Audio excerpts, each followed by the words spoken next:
Hey everyone, welcome back to your podcast, our podcast, the Popular Side Podcast. As always, he's Yinka Yusuf, Hello, people. and I'm Akinade K. And I have a question for Yinka before we start off. Yinka, what are you wearing? Okay, so once again, I'm wearing the goalkeeper. Not once again, but I'm wearing uh, Average Sports Football Club's goalkeeper uh, jersey. uh, As you can see, it's long sleeve, and we uh, have the name there. And I guess why Aki uh. decides to start off with the question is he's wondering where is his. Where is Um, mine? No, don't worry. Don't worry. I've told the people in charge to curate like a set for you, right? Special one for me. Special one for you, right? Of almost everything that we have, so that you can get off my back on this matter. Yes, yes. I want to rep our club too. Yeah. I want to rep our club. People No, no don't believe worries. me when I say we have a club. So let me show them. It's true, by the way, guys. It is true. Anyway, Yeah. so yeah, this is the goalkeeper, one of the goalkeeper kits. All right. I said And I this should put that is on today. this is the Arsenal jersey that I promised last week I was gonna debut Yeah, today. So kept my promise. All right. that's the Yinka. third kit. That's the third kit for this year, right? Yes, it is. Yes, it is. It's Good. looking very nice. All Yeah, I right. love it. So Love it. we are recording on a Monday night, August the Yes. 26th. We normally record on Sunday, but it was my fault. I was watching Arsenal versus Chelsea women. They Mm-hmm. were in DC. They were in DC the last 2 weeks. So brought the family to a game yesterday. It was quite nice. I mean, Arsenal lost. They did all the playing, and then Chelsea did the And scoring. Chelsea did You the saw you scoring. saw the game on TV. Yeah, I saw the game So on TV. so let me give some quick reactions in person. So Mm. one, so this was at the Audi Field, which is the DC United MLS stadium, and it Mm-hmm. was a double header. So there was Washington Spirit, the local team, versus I think Kansas City Courage is what they're called. I think Yeah. so. They played at noon local time, same ticket, and then Arsenal Chelsea at 4. So we only went to the Arsenal Chelsea because I have a 5-year-old. There's no way. But anyway, but it's amazing because one of our friends commented on, hey, the stadium is almost full, for a women's game, and it's quite amazing. The singing and the chanting and the applause when the women were introduced. I think both teams have done a really good job of building up their women's teams. Chelsea has actually been remarkable because when what's the name of their former coach who now coaches the US, Emma Hayes. Emma when Hayes. she Yeah. when she came on, there was nothing at Chelsea. It was Yeah. barely a team. Mm-hmm. Arsenal with the big bad wolf or whatever, and he made them pretty dominant. I mean, they won last year, as you know. Made them pretty dominant. They pretty much eclipsed Arsenal in London. Yeah. And they've gone from nothing to like a really formidable team. Yeah. Yeah, but it was quite amazing to see the progress in the women's game. All the Arsenal fans had songs for everybody, and it was quite amazing. But I have to say this though, the most popular jersey in the stands was Bukayo Saka's jersey, the number 7, Yeah. Number 7. by a lot, by a Which lot. is understandable. Yeah, he Yeah. really is the star boy. He really is the star boy. Is really turning into Yeah, a club legend, even though he's still quite young, it's 22. right? I mean, Yeah. I'm talking every maybe third jersey was a Saka Yeah. jersey, Yeah. maybe more. That's I saw one Iwobi jersey, which made me very happy. It was random Iwobi jersey, white guy. So I'm like, this is all right, Interesting. One random Aubameyang, many women's jerseys, Yeah. and I especially love seeing men wear women's numbers on their back. So I'm like, Yeah. that's what we love to see. That's progress. Yeah. Yeah. Williamson was a very popular one. McCabe was a very popular one. Mia Dema, who is no longer with us, is a popular one as well. But there was more Saka jerseys than all of them combined. Than It's all of quite them amazing. combined. All of them combined. And I understand the ladies are moving to the Emirates too this season. The only games they won't play That's at the amazing. Emirates are the ones that clash with the male teams, right? If the groundsmen decide that no, we can't have this here, then they'll go back to their Middle Park and play those games at Middle Park, which is quite positive for them. So it's amazing. You might not clock the 60,000 Emirates full capacity, but even if you get 35,000 Akin, that's good. That's good money for them, and they can actually reinvest this money back into the squad and get better players. Right? Because in terms of salaries, I think they're still lagging behind the US, and you know more about this than I do. So not really. So it's actually funny because so how do I put this? The US salaries was really, really low until very recently. So they've only just become respectable as far back as as recently as maybe 3 seasons ago. Some were still making $17,000 to start. Yeah. So that means you need a job, then a second job, and possibly a third. The team in Seattle, for example, used to train on a high school field. As recently as not that long ago. But some things have happened. The San Diego team coming in, for example, with investors, there's a TV series. So all of those things, it's put more eyes on the teams. There's a new collective bargaining agreement. So the money has, at least the minimum has just about doubled. It hasn't tripled yet. And then there's been pressure because while they were not playing during COVID, Europe was able to get back on. So a lot of the best players in the world went to Lyon and PSG, and some of the Americans went to Lyon and PSG. And we've talked about this before. The European teams, they just copy and paste what they're doing on the men's side. What they're doing on the men's side, so Lyon has like a fully professional outfit. PSG the same, Chelsea now the same, Arsenal the same, City. Mia Dema left Arsenal to go to City, right? Yeah. So that's put a lot of pressure on the American game that you may still have the most talent, right? But you're now no longer the destination, right? There's now options for the best players in the world to go somewhere and get a decent. The Arsenal owners, the Kroenkes, do they own any female football team in the I don't US? think so. I don't think so. Or even any other sport. I don't think so. That's something they're missing on. I think they should do that and make that a conduit to move talent from the US to the UK. Because frankly, if you can get a Rodman or the Triple Espresso, to Arsenal. That would be nice. Anyway, I'm happy. I'm happy you and the family had fun. Yeah. Thank you. That was good. Envious of you guys, but it's all good. You guys are. It was fun too. Good people. It was really fun. Thank you. All right. So what do we have, Aki?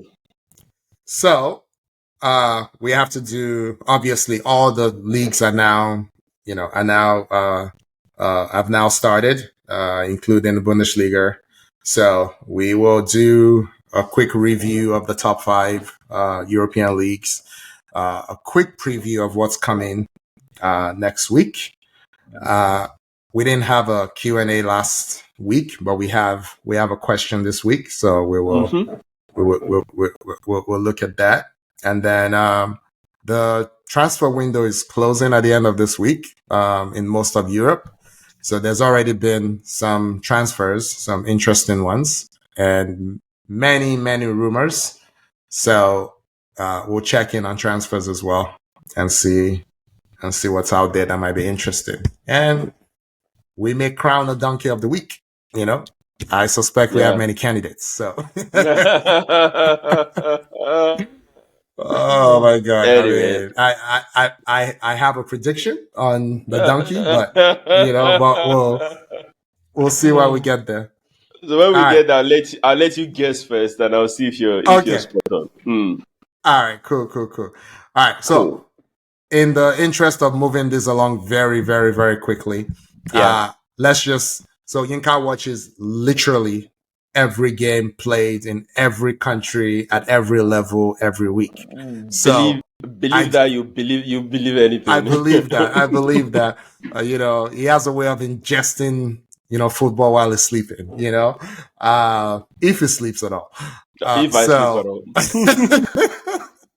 So this is what we're gonna do. So let's start. We're gonna end with the EPL, but let's start very quickly with Ligue 1. So was there anything that was interesting to you this weekend in Ligue 1? Nothing major. Probably just two talking points. PSG won 6-0. They're looking more of a how do I put it? A team unit than they were under Kylian. Joao Neves, is it 19 or 20-year-old Portuguese guy that they got? In 2 games, this young man has 4 assists already. Interestingly, also, Asensio played up front for PSG. They don't have a clear-cut striker. It was Bacola on the left, Dembele on the right, Asensio down the middle, because the other young Portuguese guy, forgotten his game. Gonzalo Ramos. Ramos is injured. Right. Yeah. But PSG are staying pat. I don't think I'm not sure whether they're getting another striker. But they won 6-0. Crossing over to Marseille, Mason Greenwood got a goal and an assist again. For Marseille, unfortunately, they dropped points. They drew 2-2 with Reims.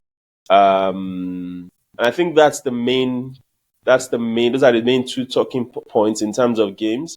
Our prediction of Lyon coming second is not looking good, Akin. They've not won any game. I know. Monaco beat them despite the fact that Monaco had a man sent off. Early days. But Marcel, you're looking good with your Marcel prediction, though. I told you. In spite of you not liking De Zerbi. So credit to you for not letting that get in the way. I told you, I'm very objective. And in terms of the game coming up this week, I think PSG Lille is the key game. PSG is away to Lille. That could be tough.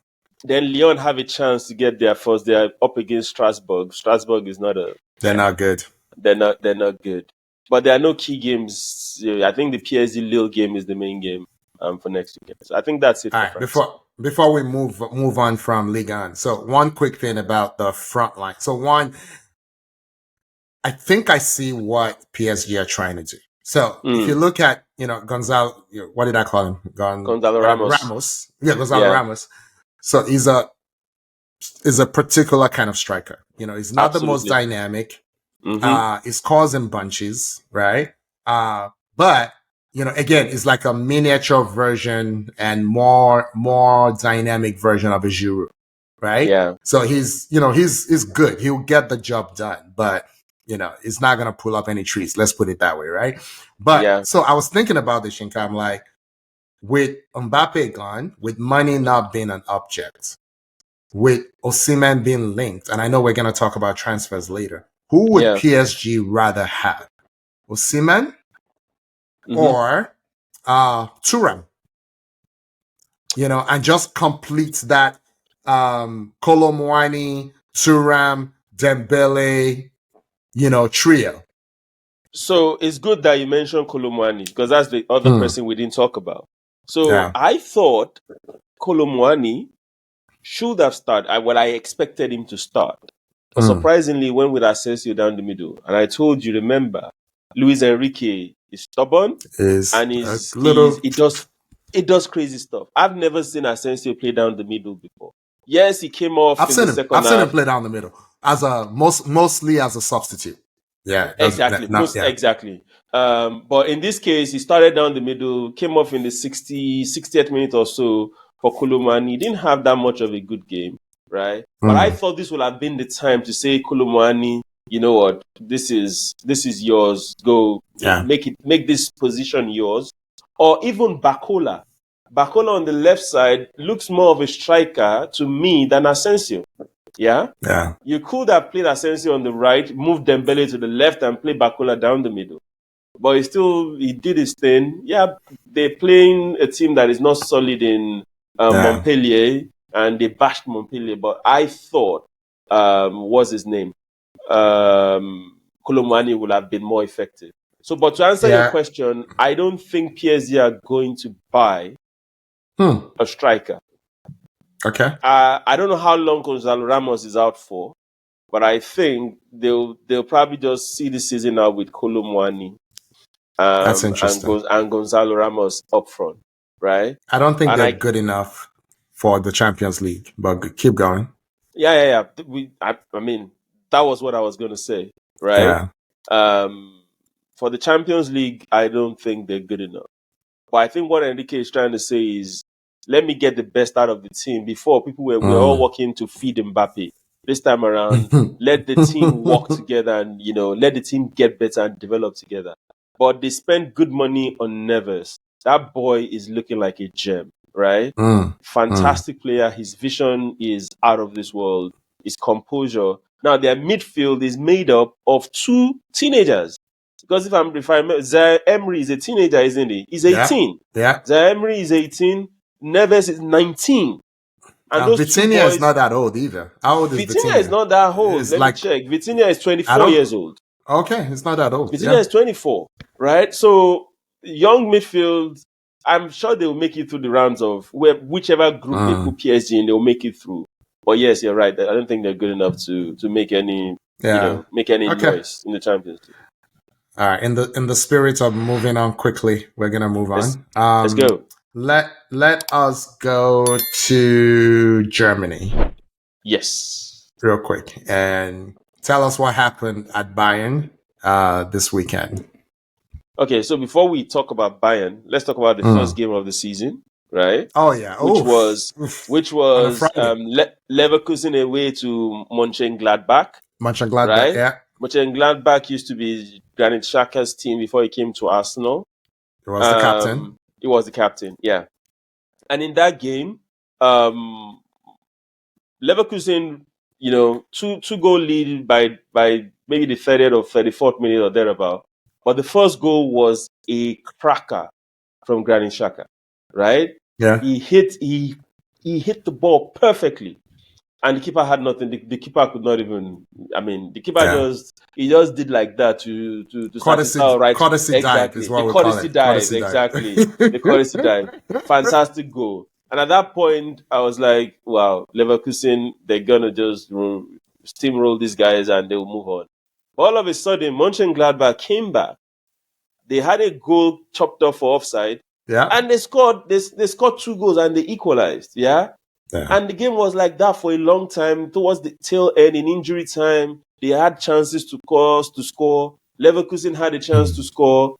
Then all of a sudden, the ghost of last season reappeared. Leverkusen were given, in my opinion, what I thought was a very soft penalty, right?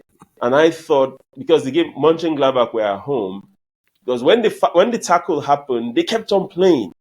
Yeah. Right? So it took like almost a minute before game stopped, and the ref was like, guys, there is an incident in the box that I need to look at. Yeah. And he went to the monitor and he gave them a penalty kick. Which the keeper saved it. The keeper saved the penalty. And it was the rebound. The rebound, yeah. That Wirtz took it. I thought that was interesting. That Wirtz wasn't the designated PK taker last year. I thought it was. Why did I think it was Xhaka? No, I don't think it was Xhaka. I think it was actually between Wirtz and the Nigerian boy, Boniface. Oh, okay. Yeah, Boniface, but because Boniface was off already, as at the time they had the penalty, he went to Wirtz. Yeah, he looked nervous, Yinka. He looked nervous. He kind of telegraphed it. It wasn't a bad penalty, but he kind of telegraphed it, and the keeper made a great save. Yeah. And unfortunately, it was one of those where you save it into the middle. It's the only way you can save it into, because it's almost a miracle that you hit it in the first place, that you touched it in the first place. So I have something to say about this stuff. Go for it. Okay, go for it. And I believe, right, when there's a spot kick and the keeper saves it, it's a save, right? Okay. It should be a goal kick. It should not be continued play. Yeah? I agree. That's it. You should stop it. Yeah. You should stop it. It saves it. It saved it. It's a free kick or it's a spot kick from there, and that's it. It's either you score or you save it. I don't like this idea of rebound and you can score I again. agree. Because, I agree. funny enough, the La Liga's game week 3 started this evening. So Celta Villarreal just finished their game now, right? The score was 4-3. We'll get there. But it's exactly what happened. Villarreal had a last-minute penalty, right? Pareo took it, the keeper saved it, came back to him, and he tapped it into the net. And I'm like, I don't like this. If anything, you need to advance the defenders so that they're level with the penalty taker. So they can all take off at the same time, So you give them a chance to block it, Absolutely. So, absolutely. Yeah. Because as it stands now, you're giving the striker double advantage, right? Yeah. Anna, so sorry. I don't think that's what it should be, but I'm not the one making up the rules. Then fast forward to the next day. It was Bayern away to... Who did Bayern play again, Akim? Remind me. It was Bayern away to Wolfsburg. Yeah, it was Wolfsburg. Yeah. I remember it was the green jerseys. I wasn't sure whether it was Werder Bremen or Wolfsburg. Yeah, so it was away. Yeah. Away to Wolfsburg. And it was a good game, right? Open game. Bayern scored 2 first. I think then Wolfsburg equalized. Then Nabri scored for Bayern, the winner for Bayern. I thought that ball might have been offside. I didn't see the replay to show that it wasn't. But I'm happy for Vincent Kompany. Me too. First game of the season. Tricky away game, and they won. I'm happy for him. Next week for them, I think Bayern they are home this time around to Freiburg. Yeah, Freiburg. Yeah, I think that's an easy game, and I think they will most likely, they should win that. Leverkusen is away to RB Leipzig, which is the game of the week for me. That's tough. Yeah, this is the game of the week for me. It will be interesting to see how they fare. And that means Leverkusen will be starting with 2 games on the road. That's what it means, right? So no, they're home. They're home next week. They're home to Leipzig next week. They're home to Leipzig next week. So I guess that's it for the Bundesliga. Still early days. That's it. Let's go to what's our 5th league, because I want to finish with La Liga and EPL. Let's go Syria. So Syria. Oh, I was like, wow, I'm missing one. Okay. All right. So, what do you want to highlight in Syria? So, Syria this week, something is wrong with Milan. Milan were away to Parma, and Parma beat them 2-1. And for those that don't know, Parma was a big club in Italy when they were owned by Parmalat, right? Then Parmalat went bankrupt. The milk company, you all know the story.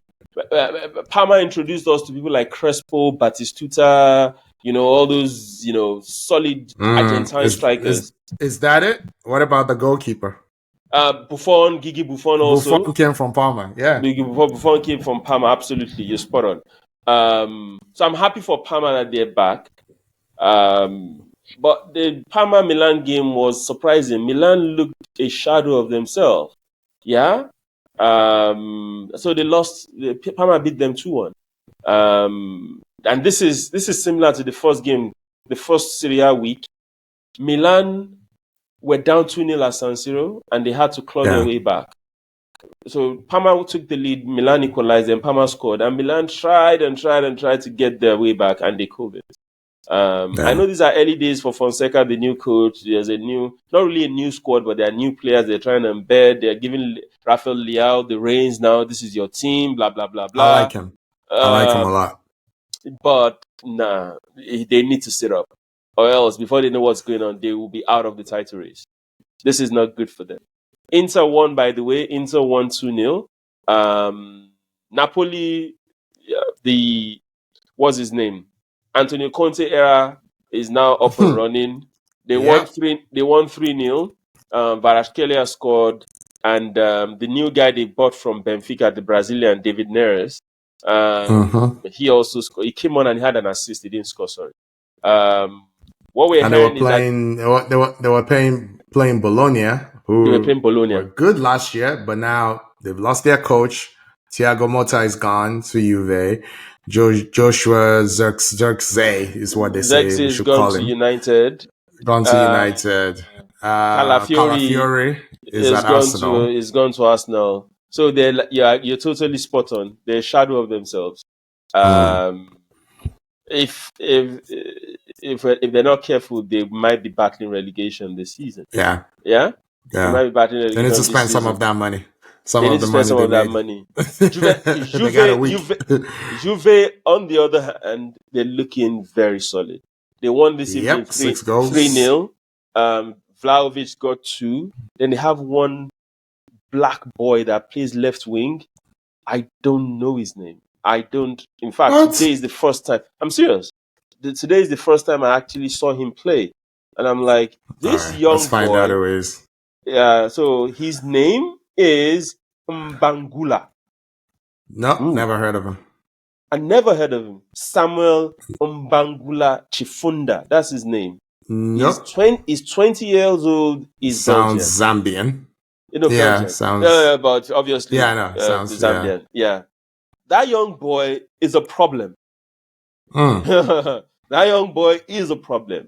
And this goes to, Belgian with black talents, Absolutely. Yeah. So it looks like a taller version of Doku, Yeremi Doku. That's what it looks like. So Juve, happy for them. It's going to be, the way it's going is going to be Inter, Juve. I think Serie A is going to be tough this season. Inter, Juve, Conte, because of Conte and the fact that it is Italy, it kind of gets superpowers when it comes to that. So Napoli too in the mix. Como on the other hand, Fabregas's team. They played also today. They drew 1-1. They actually should have won that game. But I'm surprised they started off the league with 2 away games. Is it that their stadium is not ready or something? I don't know. But they were away to Juve last week, and they're away to Cagliari again today. So that's what happened in week 2 in the Serie A. Okay. Can I say a few quick things? Yeah. So, I have to bring the quote unquote American perspective here. Mm-hmm. So, my boy Christian Pulisic became the first American ever to score in 10 different European seasons for when he scored for AC Milan. So that is pretty significant for us, for Vision 2026, win the World Cup.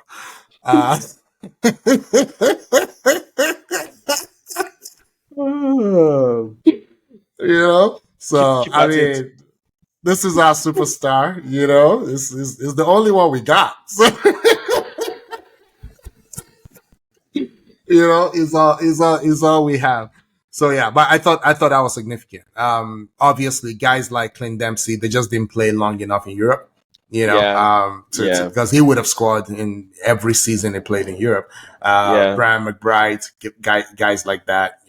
So, but that's pretty significant. And to think he started so young. I mean, he was 17 playing at Dortmund. Pretty amazing. Number 2, Antonio Conte. He's a hell of a coach.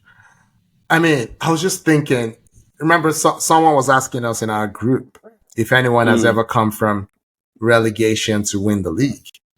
Yeah. And I was thinking, Conte didn't come from relegation, but he took over a 10th place Chelsea team, and won the league. And not just that, Inka is the only manager to break the Klopp-Pep domination. Yeah. The last manager to win aside from Pep and Klopp is not Arteta. It's not anybody else. It's Antonio Conte. Yeah. And he did it with a 10th place team. So I'm like, this man can coach. I think he's insane. I think he's the worst employee in the history of all employees that ever were employees at any company in any industry. It's terrible. Just the human relations of it all is awful. Yeah. But the man can coach. That is a real legit coach. But he would never get the credit he deserves, in my opinion, just because of his bedside manners are severely lacking. That is part of being a coach, right? I agree. Part of being a coach is you having that full persona of somebody that you can easily relate with, is good with communication, is good with not only just the team, all stakeholders, right? You need to be able to talk the talk. You get my point? Not this so guy. You can't be doing well on the pitch and you come onto the podium and they ask you a question and you're throwing everybody under the bus, including your players, the owners, blah blah blah blah blah. Why? What are you? Everybody can get it. Anybody at any point in time can get what from Conte. But you can't think about it.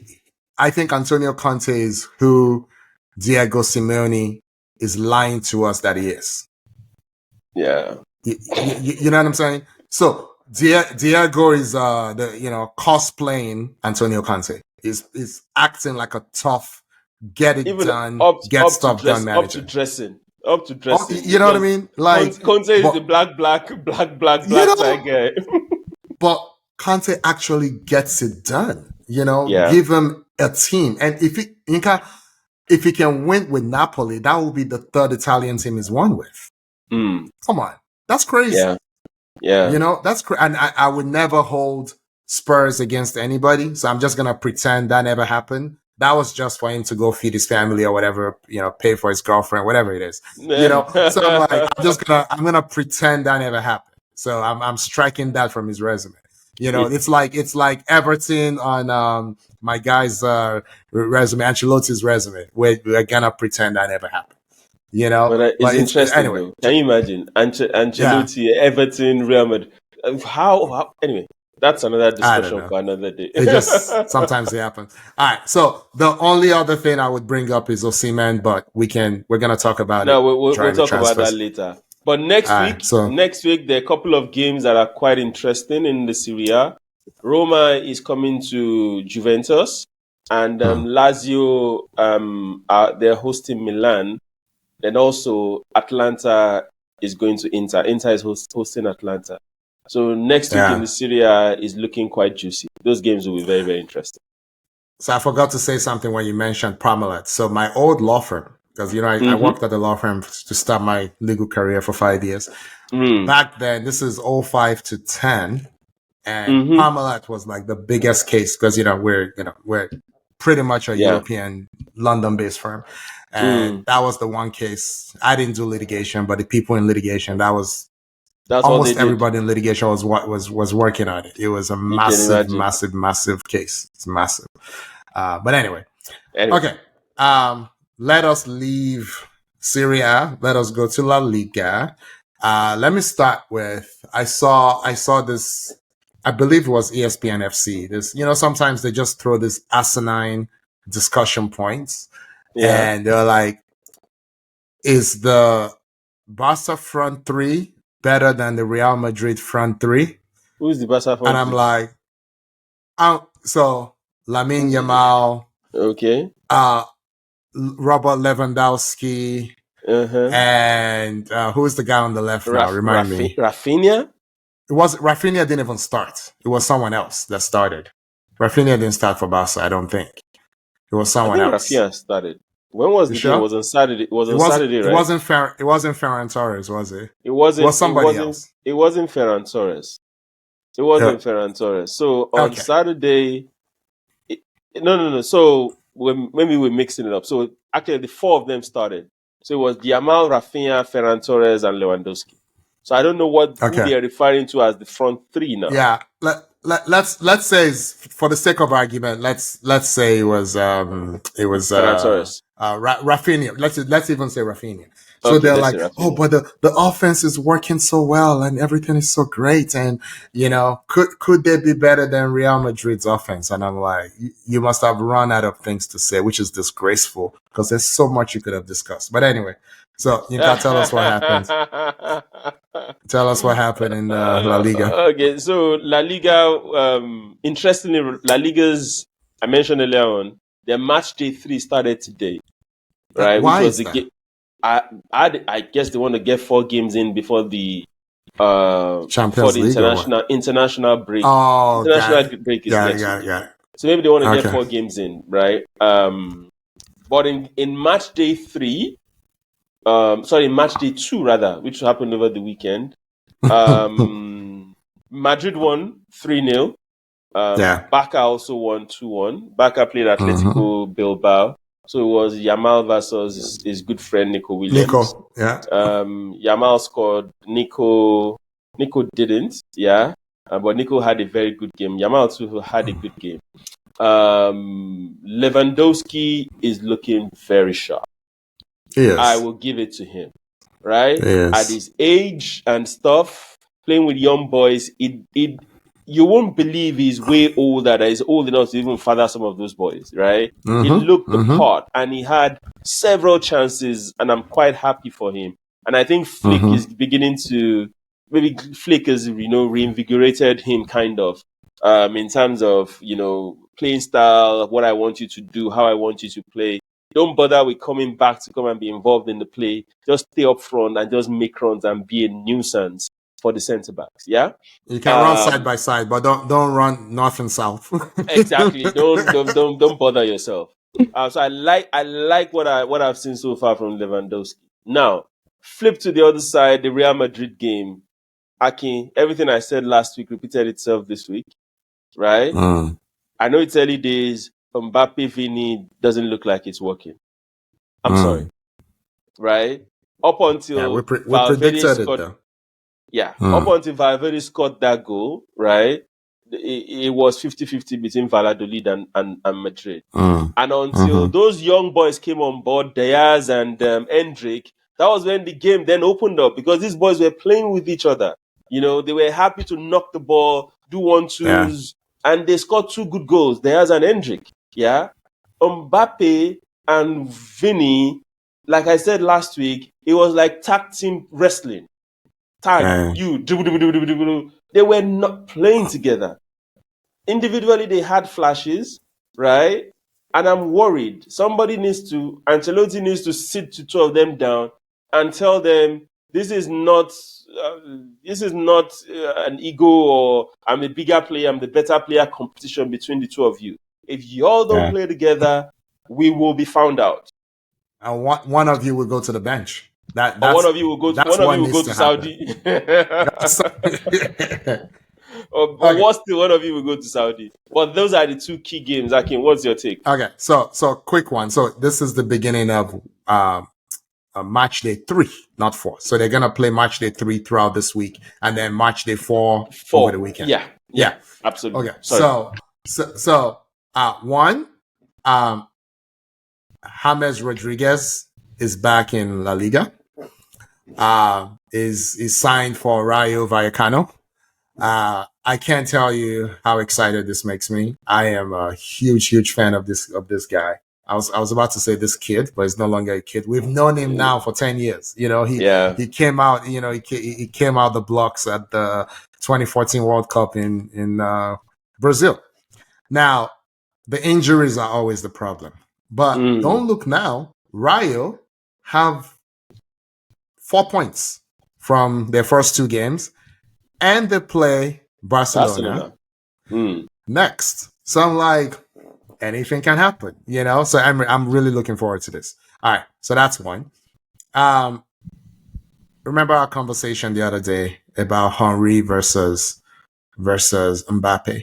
Yeah, I think you're beginning to see the deficiencies in Mbappe's game. It was hard to note before. It's easier to see the deficiencies of Haaland. Because Haaland, when the service gets cut off, you can see it. Is mostly just a finisher. But because Mbappe had what I thought was more tools in his toolbox.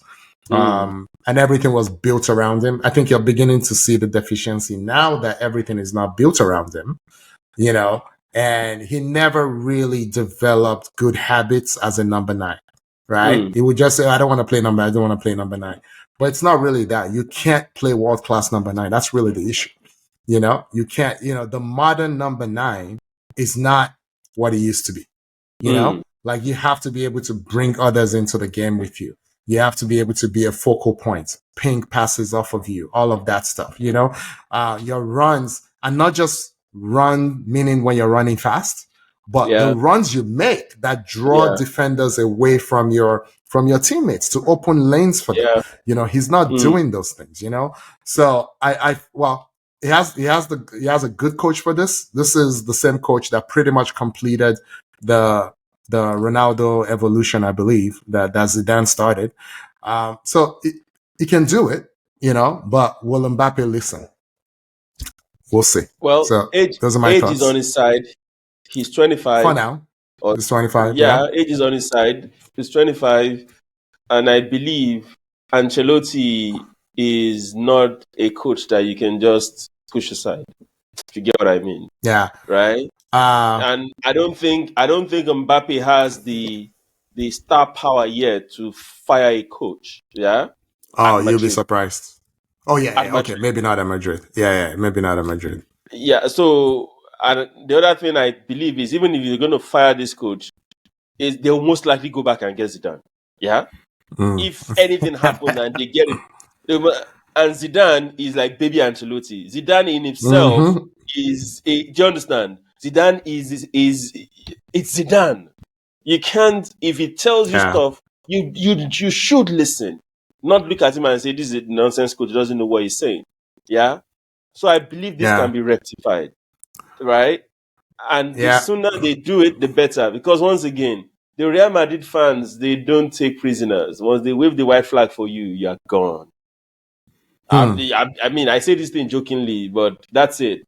Once they wave that white flag, they said, okay, oh boy, that's it over for you. It's over. You're gone. You're gone. But like I said, it's early days. I believe he should be fine, right? He just needs to, sit down and be humble, like Hendrik said. Anyway. Yeah, right. Yinka, who is top of La Liga right now? So La Liga right now, it's Villarreal that is top, right? Okay, Villarreal at top. They played today, and they won today. That was the game I talked about where they had the penalty. So Villarreal won today. Interestingly, Arsenal's Pepe, or former Arsenal player Pepe, is now at Villarreal. Ding. That's why I wanted to ask you who was top of the league. Former Arsenal great Nicola Pepe is at Villarreal, and they're top of the league. I'm just gonna leave that. And then we're gonna move on. Although, this would be a good segue to the Premier League. I was looking at how do you say his name? Larson, whatever, the guy at from Wolves. From Celta Vigo. Strand Larsen. Thank you. This will be a good test of our La Liga versus EPL debate. So not a household name, but a skilled enough modern number 9. Skilled enough, better than average. It should do well. I'll give him a few games. It was decent enough. It was a Celta Vigo. So I'm interested in seeing how it translates to Wolves. And having said that, I think we should start with the Wolves Chelsea game. Because Yinka, it doesn't mean what Chelsea fans would think it means. But why don't you go first, then I'll go. Okay. So just in case our listeners weren't watching, right? Chelsea spanked Wolves 6-2, right? I think Chelsea scored first, was in like the first or second minute with fast goal. Then Wolves equalized, Chelsea scored, Wolves equalized. So 2-2 halftime. Up until that point, it was was a balanced game. Yeah, it looked like Wolves were going to give Chelsea a run for their money. Then Wolves lost concentration defensively, and Chelsea just went riot in the second half. Every counter attack led to a goal. Wakin, you and I, we've said this 1,000,001 times. When Noni Madueke did not start against City, I said it. This guy was your best player by a mile in preseason. It is a sackable offense for you not to start him against City. And yesterday, I mean, what was it? Or Saturday or so? I think it was on Saturday or so. Yeah, they played on Saturday. Yeah. So Noni Madueke turned into Mohamed Salah, more or less, right? Himself and Cole Palmer, because based on what you've always pushed for, bring Cole Palmer into the middle, right? Yeah. So Cole Palmer and you have Felix were like playing kind of false nine, switching. Cole Palmer and Noni Madueke finished Wolves in the second half, right? The same goal and 3 times, right? Exactly. They scored the same goal 3 times. I didn't even know they scored the second one. I thought it was a replay of the first one. Repeat. I'm serious. I thought it was a replay. It was my son that said, "No, Daddy, they've scored again." I'm like, really? What? You know? So for me, kudos to Chelsea, but I think Wolves lost that game rather than Chelsea won it. Yeah? That's what it felt like to me. Wolves, they got how do I put it? They got too comfortable and they thought we can take these guys. And they lost defensive discipline and they thought they could always chase the game, you know. And I mean, counter-attacking football. You can't have that pace up front for Chelsea. They'll kill you. They will kill you, you know. But I'm happy for Maresca, right? I'm happy for Noni Madueke, right? He's, for me, if there's a player in Chelsea I would love to snatch off them, I think it's him. Well, apart from Cole Palmer, but I think it's him. If they start and they continue to play this way, they will win games. Yeah, they will win games. But it was a good game for Chelsea. Kudos to them. Aki. May I? Go ahead. Okay. For any Chelsea fans watching, you can go ahead and turn this off now because this is not going to be pretty. Yinka, in a 2-6 game, what would you predict the XG would be? Oh, boy. If somebody scores 2 goals and someone scores 6, and I said, Yinka, for $20, I saw give me the XG. I saw this. What would you say? What would you say? Just, humor me, Yinka. Just humor me. Of course, now. So that means the XG should be like times 2 or times 3. The guy that scored 2 goals. I know where this is going. So, what if I told you that, what's their real name? Wolverhampton Wanderers? That's their real name? Wolverhampton Wanderers. That's their real name. Okay. So why do we call them Wolves and not Wanderers? Anyway, story for another day. What if I told you they've told that you to Wolverhampton... Okay, fine. I'll call them whatever you want to call them. I'll call them they can't play defense. How about that? Wolves had a 1.9... I was going to say 1.92. 1.92 XG. Yeah. Mm-hmm. And scored 2 goals against the XG of 1. For those who don't know, XG is just expected goals. The nerds like Yinka who do this for sports, they actually calculate what all your actions, what the probability that it will result into a goal. So like a penalty has a very high XG because you're supposed to score. A tap in has a very high XG. A shot from outside the box like Shaka has a very low XG because you should not be doing that. Right? Okay. So that means Wolves were predicted at the end of the game that they should have scored 1.92 times. They scored 2. So they bettered their XG by 0.08. Pretty much a wash. Chelsea scored 6 goals. I know where this off is going. Of an XG of 1.56. So all this, everything is fixed in our club now. Our little tiny club from Fulham is back on top again. No, you are not. You had an XG of 1.56. I don't know how you scored. You scored 6 goals because the other team don't play defense.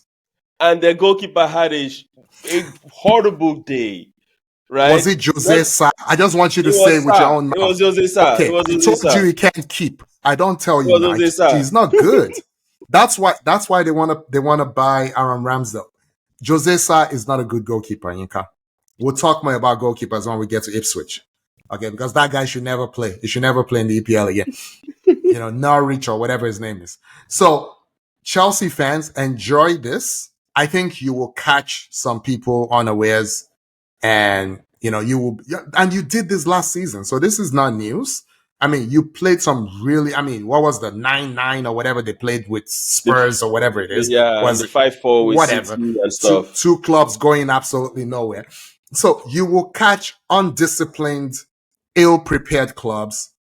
You catch them on a bad day. You have enough good players to do that, right? Chelsea is not out there buying bad players. Chelsea is buying a lot of good players. The problem is none of them is great. That's the problem, right? None of them is great. That is the real issue. These are all good players, every single one of them. Muric, we don't know yet, but every single one of them not named Mykhailo Mudryk is a good player.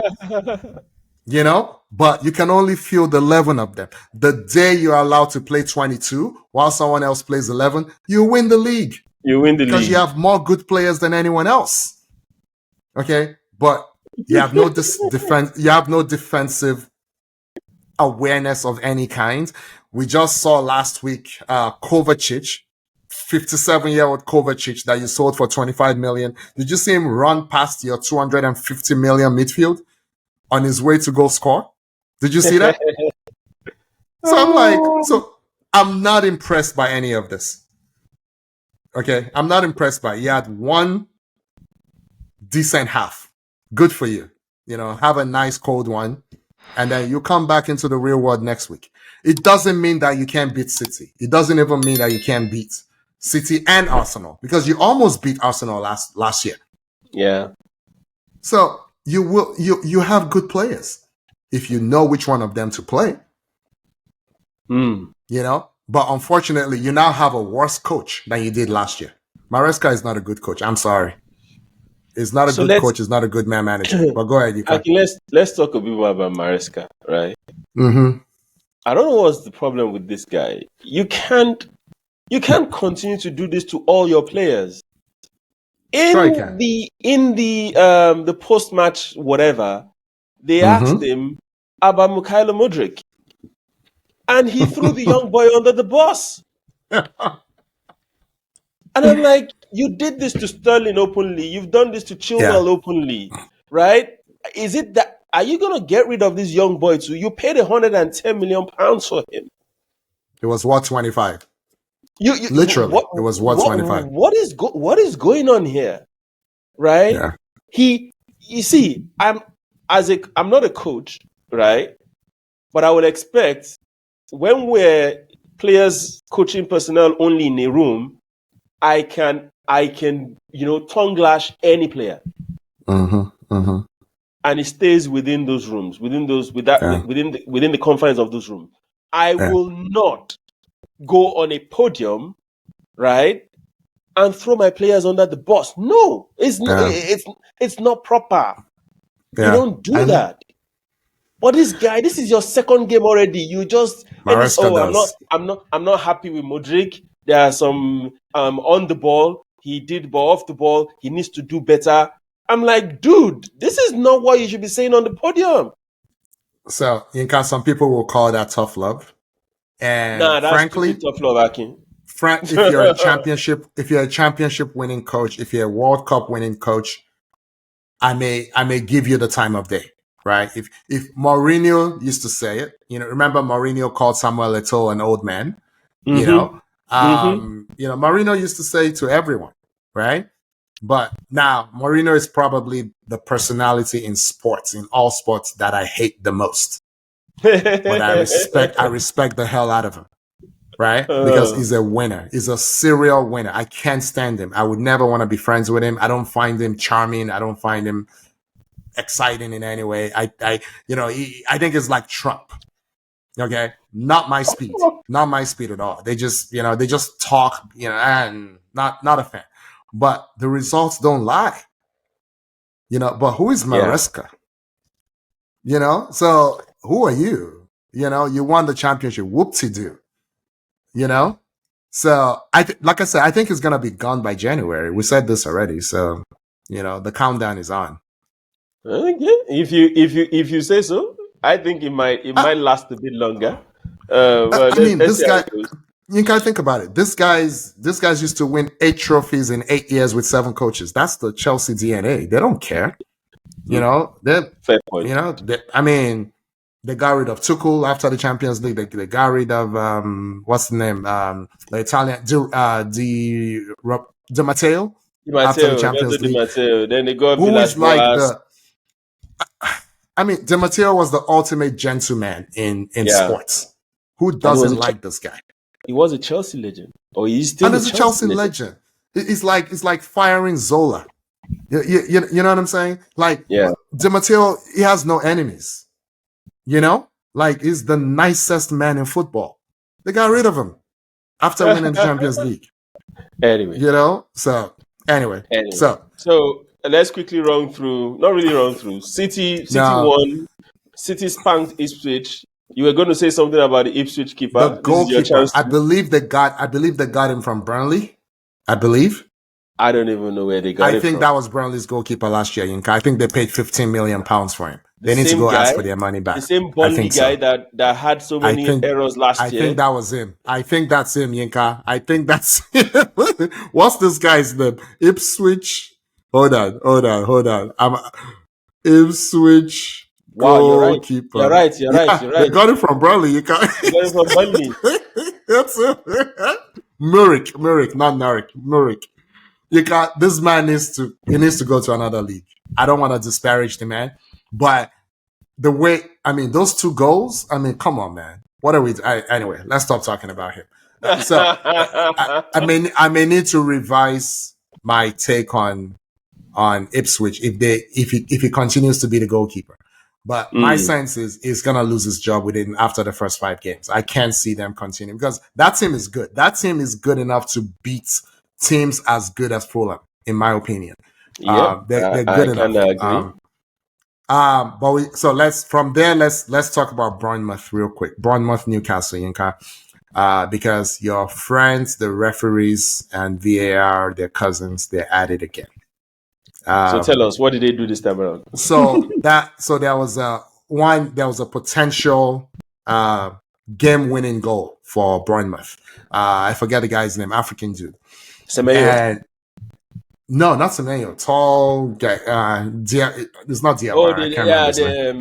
Okay, I know you know what I'm talking about. I know what you're talking about. Go ahead. He was trying to head the ball, cross in, head the ball. It went off his shoulder, which is okay. And the VAR ruled it out. The referee didn't call anything. Everybody was celebrating the goal. Referee didn't call it. Linesman didn't call it. It was all good. And then, VAR ruled it out. And this one, you can't even defend this. So for me, it was either his shoulder or it was the other player. It was never his arm. Never his arm. So, Akin, unless the rules have changed again, and I'm not aware of it, they've said anything up to your sleeve, right, and up is not sleeve upwards. Up is not fine. Deemed handball.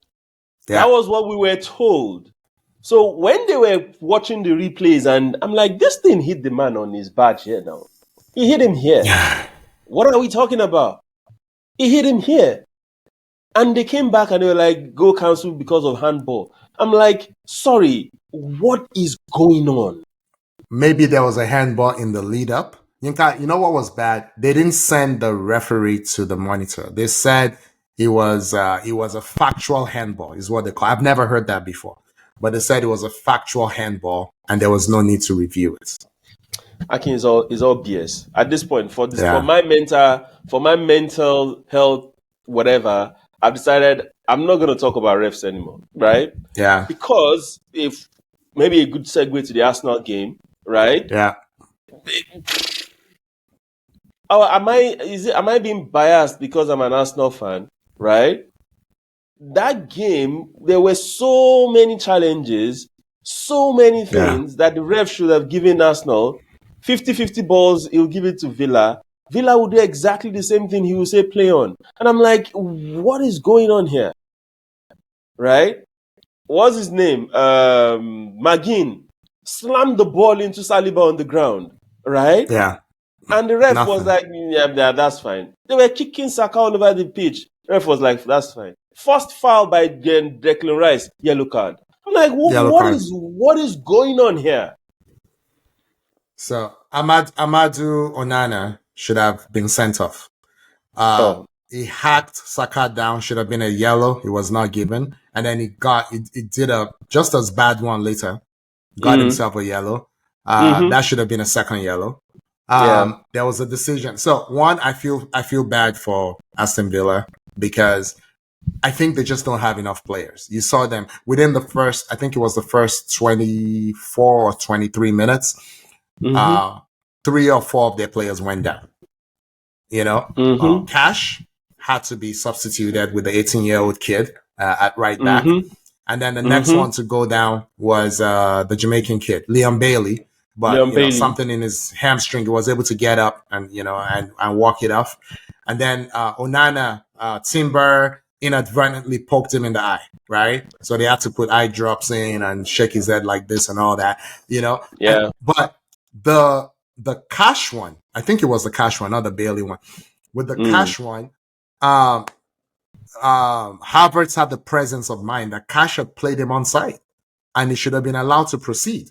But the ref called the ball back. So again, this is Michael Oliver, so he does whatever he wants. He does whatever he wants. They've deemed him the best of a really bad lot, and now he carries himself like he's something, and is a really deficient referee. So I thought that was interesting. But to the game, Yinka, this was the poorest Arsenal game in the EPL, not in the Champions League, that I've seen in a very long time. Arsenal were not good. It was not a well-played game. The first, 25 minutes, both teams were just cagey, I have to give Unai Emery his props. The man can coach. He can coach situationally. Let me put it that way. He coached the hell out of that team because everyone wants to tell me that Villa are good. I mean, if you put all their players, Cash of Poland is good as a right back. Okay, so Aki, this is part of the problem. So this is Unai Emery's second year at Villa, isn't it? Yeah. His transfer window. It might be his second and a half. Second and a half. Second and a half. Yeah. There's a difference between you being a good coach and you being able to say, that's the talent I want. That's who I want. That's who I want. Right? I think he picks his idea of building a team is, I don't know, it's a bit suspicious. And let me explain. They spent almost 65 million on Amadou Onana. Yeah. They spent another maybe 30 million or thereabout on the Chelsea left back, Maatsen. Right? And they spent one ridiculous amount on this Duran guy, right? These are fringe players. Not Onana. Onana may not be good enough. It may not be good enough to bench Rodri. It may not be good enough to bench Rice. Yes. But it's pretty much good enough to bench anyone else at that position in the league. He's that good. So this is the thing that you people miss about Onana. Okay. Onana kind of hoodwinks you people with his hustle, right? He also has ball sense, Yinka. He has ball sense. But go on. But not at the level that you people believe he's had. Do you understand my point? Right? The only thing, I'm telling you, Onana, he played for Belgium. You saw him play for Belgium. I saw him.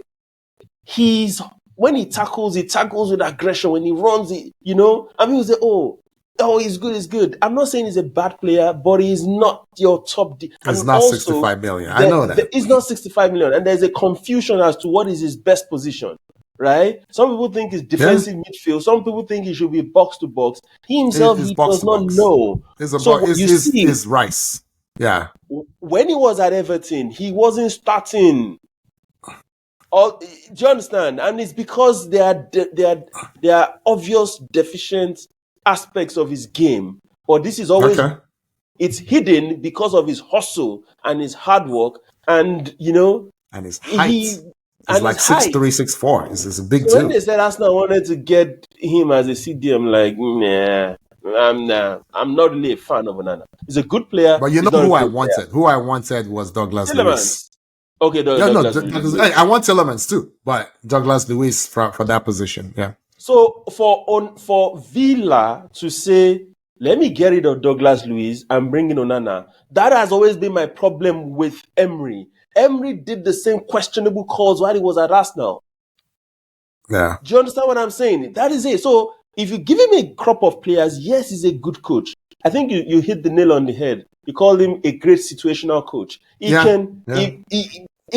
absolutely good with that. But sometimes you just get some players and you look at you like, dude, really? Really? Yeah, you can't. The problem is you can't give Emery time to think. When he has time to think, you're not going to like the results, right? A good example, you already know, the final in Baku. Chelsea versus Arsenal. Arsenal were favored, believe it or not. They were hammered. You give him time, 1-1 at the half, 4-1 at the end, So, and that's the problem, right? So when it's the underdog, he relishes that role. When the players look up to him and don't have any reason not to listen to him, he relishes that. So I think he's always going to be a Villarreal, Valencia, Sevilla, Aston Villa kind of coach, we should. I think the main thing that came out of this game, right? And maybe this is also, maybe I've been a bit unfair to Emery. For whoever realized or whoever decided to say that young boy called Morgan Rogers needs to come to Villa my God, and play for Villa. See, I think it was the best player. It was the best player by far on either team. Yeah, by far. See, I watch a lot of sports. I don't know why. I've seen some Middlesbrough games last season. I've never seen this guy. I don't know how before. I missed this young man. This guy turned Partey and Rice. It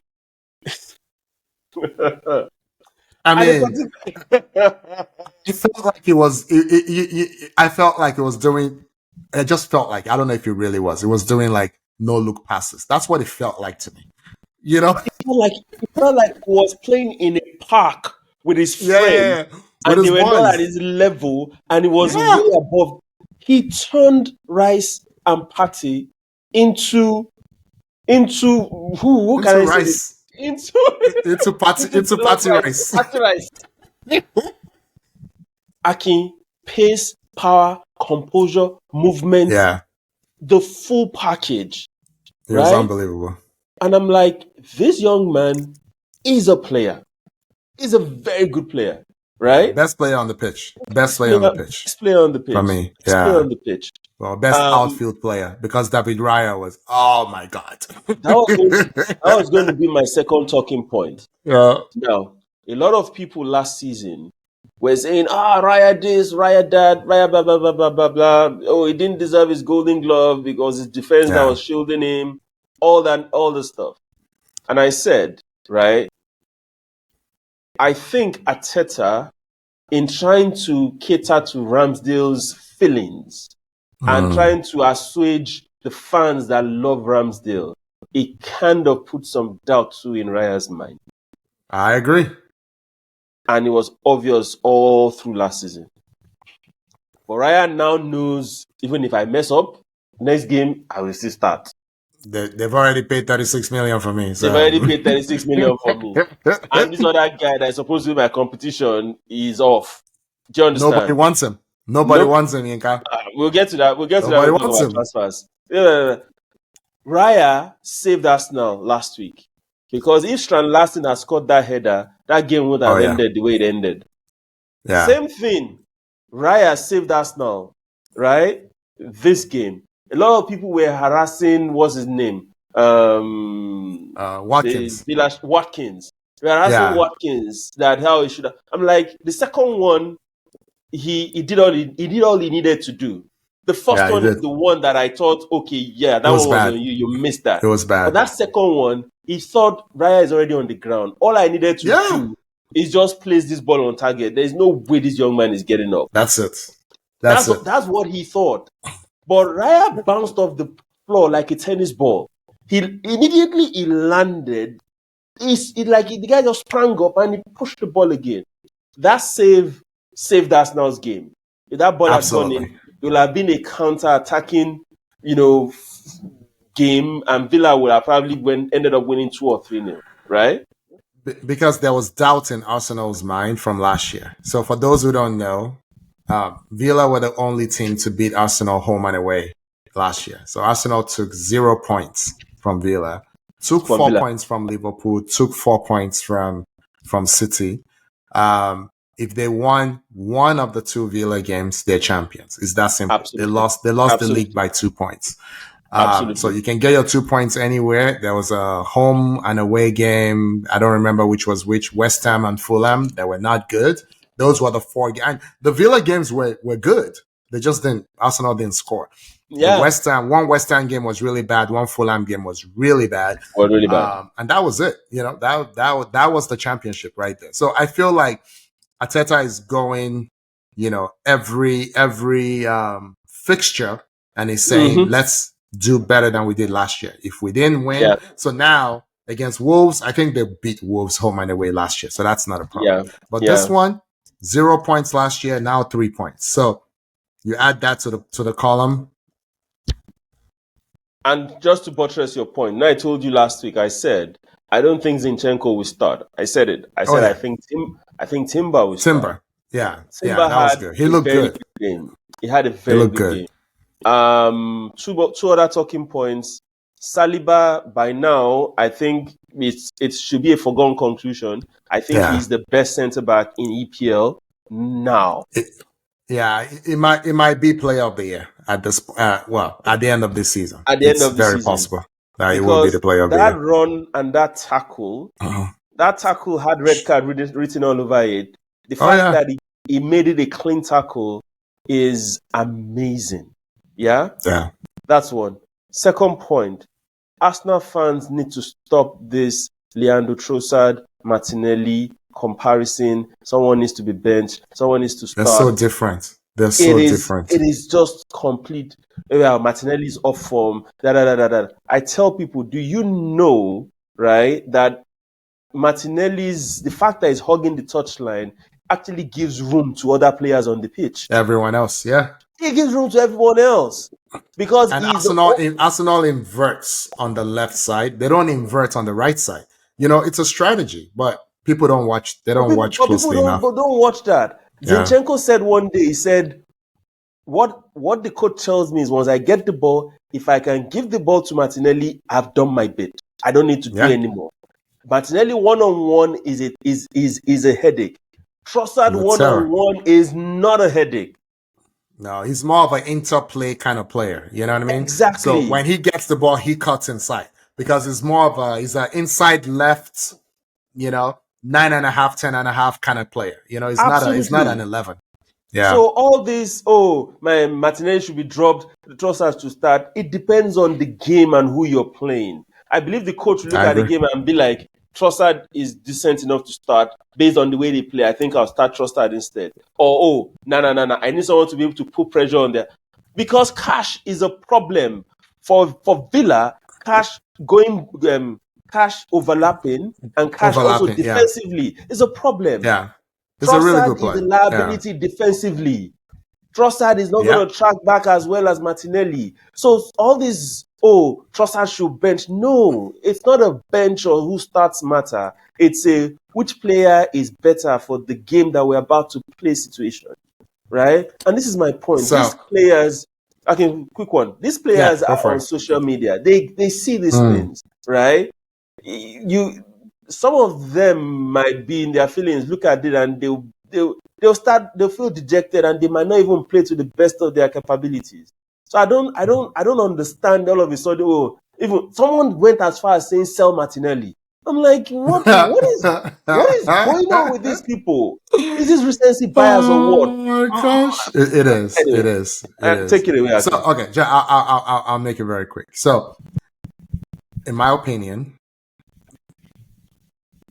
if not for those defensive deficiencies in Trossard's game, he would have been the perfect foil on the left for what's his name, Odegaard on the right. Right? You're looking for a left eight. You're looking for the next Xhaka. You already have him because he's not great as a winger. He's not that great as a 9.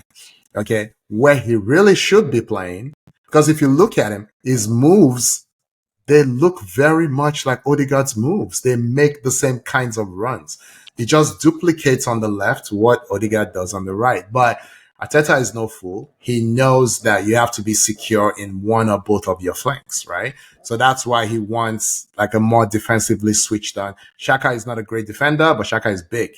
And Xhaka came up, knowing some holding midfield. It was not his best position, but Xhaka knew, okay, if someone is running, if Odegaard is running, I need to stay back. What's his name? Trossard is not going to do that. It's like, if Odegaard is running, I'm running, so exactly. And that's why he has to be on the bench. I'm sorry, people. And when he started, he hasn't been good. He's more of an impact player coming off the bench. I remember the Fulham game at home last season. He started. Arteta took him off at halftime. Yeah, it was bad. Took him off at halftime because it was bad. But people keep forgetting this. So don't. There is no. You can glorify. You can big up a player without burning the other player. If you get what I mean. Yeah. Martinelli should be sold. Come on. Yinka, I'm going to say a couple of things before we get accused of speaking too much on Arsenal. I got accused by my wife that we were speaking too much about Arsenal the last game. But she's a Liverpool hater, so I wasn't surprised. Just a few things about our club. So, in calendar 2024, right? I believe Arsenal have now played, 18 matches? Should be 19 by now. 19 by now. 19. Lost 1, drawn 1, won 17. 117, yeah. Okay, in calendar 2024. Okay? They've played, this is in the Premier League. They've played 10 Premier League away games. 10. 8 clean sheets. So they've only conceded in 2 games. Twice to Spurs. Remember that game? Mm-hmm. And then once to Nottingham Forest. Yinka, literally since Christmas, right? I think I saw a stat that since Christmas only what's his name? Awoni. Yeah. Has scored against Arsenal outside of London. Yes. And that, Akin, to even make your point, better. Yeah. The three goals that they've conceded away from home were actually all defensive blunders. Oh yeah. The 3 of them. Saliba messed up defensive blunder for Awoni to score. Yeah, I remember. Nottingham Forest game. Game. Away to Spurs, Raya gave the ball away. Spurs equalized. Yeah. And Spurs scored 1. Then their second goal was what's his name? Rice inadvertently kicking whoever the Spurs player was. Right? Yeah, penalty. So the 3 goals were pure. It was Arsenal that actually more or less gave the opponent the ball. The 3 goals in 10 away games. So I just thought, but again, and yet no trophy. And the reason, because City are just that good. So, but for people who want to talk about Arsenal, what this team is doing, and then Bukayo Saka, 4 goals now. He's been involved in all 4. I think he should get the assist for Trossard, but he's not gonna get it because he's not gonna get it. But he should get it. He's not gonna get it. But he gets the other one because that was him too. Yes. So so for me, a goal and an assist in the first game and 2 assists in the second, but they will only give him 1 of it. It's been involved in all 4. But anyway, the only other thing. What I love the most is the fact that he's not finishing these games, and Arteta is willing to take him off. Because absolutely. Arteta last season, he will have played 90 minutes. He will finish the game. 99. Go ahead. So, go ahead. Yinka, when I'm not gushing about Arsenal on this little pod situation, who else do I gush about? What other team do I gush about? No, that's a trick Liverpool. Question. No, it's not. It's Liverpool. It's Liverpool. Ipswich. Oh no! Well, that too. Wow, I always have to have an underdog. You know me. I like the little people. So, unpopular opinion, because I loved Jurgen Klopp. But what did I always complain about Jurgen Klopp? The lack of control. Right? In the modern game, you must have players that are just so much better than everyone else if you want to play with reckless abandon. Right? Otherwise, you need to close up shop once in a while. Yeah. Yinka, it's only 2 games in, only 1 game at home. But I think Arne Slot might have found the solution to fixing that problem with Liverpool. Yinka, they had 92% possession. Oh, no, sorry. 92% passing accuracy in their last game. Not possession, passing accuracy. That is insane. That is for the entire game, Yinka. Same players. So they literally haven't bought anybody. They've signed the goalkeeper, Mamadashvili, from Georgia, but he's gonna stay on loan in Spain. That's it. Yinka, 92% passing accuracy. So now they have the control. Let's bring down the tempo, And guess what?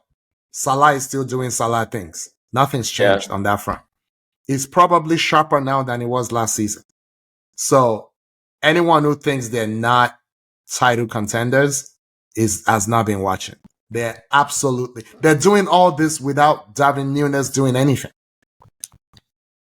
And when Núñez came in, there was a debate as to whether he was as good as Haaland. That's how much talent he has.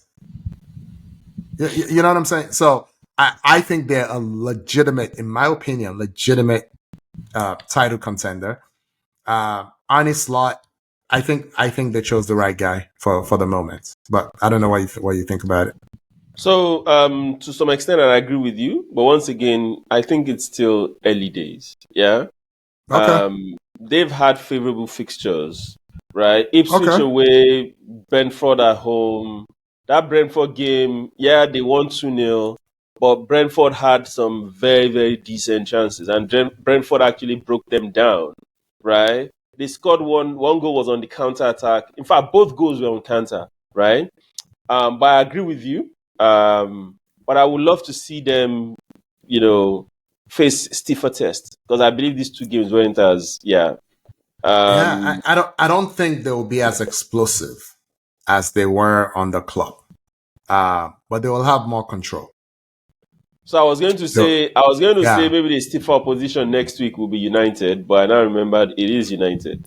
Yeah. Oh. Ooh. What are you United predicting next week? I think it's going to be a draw, right? Where are they playing? They're playing in Old Trafford. Okay. I think it's going to be a draw. Okay. But my head tells me a draw. My mind tells me Liverpool will probably nick it against United. I think Liverpool will win. I mean, when I just think about the embarrassment of riches that Liverpool have. You've always talked about the squad depth. I mean, has he really played this season? Yeah, he came on himself and Nunes. They come on together. You know, they come on together. They're good enough to not start this guy, to not start Nunes, £85 million, to not start Gakpo. You know, I mean, Luis Diaz scored, but was he really that involved in the game this weekend? You know, so they haven't even played well. If you think about it, you know, I mean, Salah looks sharp, you know, but Endo is a little marginalized now. There's some talent there that still can be unearthed if that makes sense. So, and they have young boys. I can't say the same for United. They have young boys coming up also. But I think that's the game I'm looking forward to. So we'll keep everyone up to speed next week. I think we've gone through the 5 weeks. Abi? Yeah, I think we've done enough. Let's move on. Nobody cares what Spurs did. Nobody cares. So we're gonna move on. Yinka, we have one question. Question. And again, this comes from your family. Mm-hmm. The young geniuses would like to know who is the greatest finisher of all time in football. Yeah. With the caveat being they're like 2 years old, so they think football started yesterday. So, yeah. So who do you think is it's a tough question. Greatest finisher of all time. So, the way I interpreted this question, right, or based on discussion that we had, is not a function of numbers or who scored, you know. It's more or less who has the better finishing package, if you get what I mean. Left leg, right leg, finesse, trivela, headers, chip shot, composure, finesse, you know, that kind of situation. Not necessarily who puts the ball in the back of the net most. Okay. Yeah. So, for example, I like your interpretation. Exactly, and I think that was the nature of what led to this question actually, and it just got me thinking because yes, my kids are young. So for them, it's always Messi, Ronaldo every time. Some of them because football started in 2006. Exactly. You know? They just caught glimpse of Henry on YouTube and they're like, Henry, blah blah blah blah. So I told them, I'm like, yeah, there are quite a number of people you can pick, yeah. But for me, the person that in my opinion, and this is not a fact or numbers thing. I think I know where you're going, but go on. You'll be shocked who I'm going to mention. Okay. You'll be shocked who I'm going to mention. It might be the same as mine, but go on. Okay. So for me, right, the most complete finisher that I've seen is one shot Brazilian devil called Romario. Nah. It's not my choice, but keep going. I like it. I like it. See, people don't know a lot about him, but before Ronaldo started accumulating the numbers to say he scored the highest number of goals, Romario had the unofficial record of having scored the highest number of goals. Because he was playing against drunk people in the middle of nowhere in Brazil. I get that. I believe that kind of hurt his whatever a bit. But Romario at PSV and Romario at Barcelona was a finishing masterclass. This is the guy that he could do. He was probably 5'7", 5'8" in height, and this guy will outjump people and was still quite decent in the air. But what makes me believe why I believe he's the best is he has this calm, nonchalant way of finishing. Left leg, right leg, finesse shots, trivelas, toe poking the ball, one-on-one with the goalkeeper. You're almost guaranteed that he will put the ball. His first touch was immaculate, right? It was some. See, USA was it USA 94? Yes, USA 94. It was USA 94, right? Just go and watch the goals that Romario scored in that World Cup, right? You know, technical finish. There was a particular game, was it against Netherlands, that he half volleyed a ball in a very awkward way, into the net. So for me, when he played at Barca, he played with Stoichkov and Michael Laudrup, right? It's crazy. Going back to those days also, videotapes. God, you guys need to go check Romario out. Oh my God. Himself, Michael Laudrup, and Hristo Stoichkov, in terms of three players, threesomes in the league or in football, those three were something else. Those three were a menace, complete menace. People think, Messi, Suarez, Neymar. Go check out Romario, Michael Laudrup, Hristo Stoichkov. Barcelona in those days, right? So I know this is a very, very far right answer or far left answer, as you might put it, an out of the box answer. But honestly, my pick I don't hate is it. Romario. My pick is Romario. So let me pile on a little bit. For those who are not familiar with Romario's work, he was a finisher who had the spirit of Maradona, meaning he partied hard, he partied all the time. When his coaches would try to stop him from clubbing, the goals would dry up. And then when they let him go clubbing again, he will start scoring again. Okay. This is what I was saying about being the GOAT, being the greatest. You have to have a certain thing to you. You can't just be like this mechanical robot, collect ball, chest it, do this, do that, score, just do a boring celebration. No, like this. Football is also entertainment. Sports is also entertainment. You have to look good doing it. You have to have a mystique about you. You need ordinary people to look at you and be like, it looks just like us, but I could never. Like you said, it was tiny. It was, it's relatable because, he gets drunk and he goes to a club and and it's tiny. But then it's Maradona, just in terms of the level of talent or whatever. So I'm not mad at your pick, but there's really only one right answer. It's Marco Van Basten. You're overthinking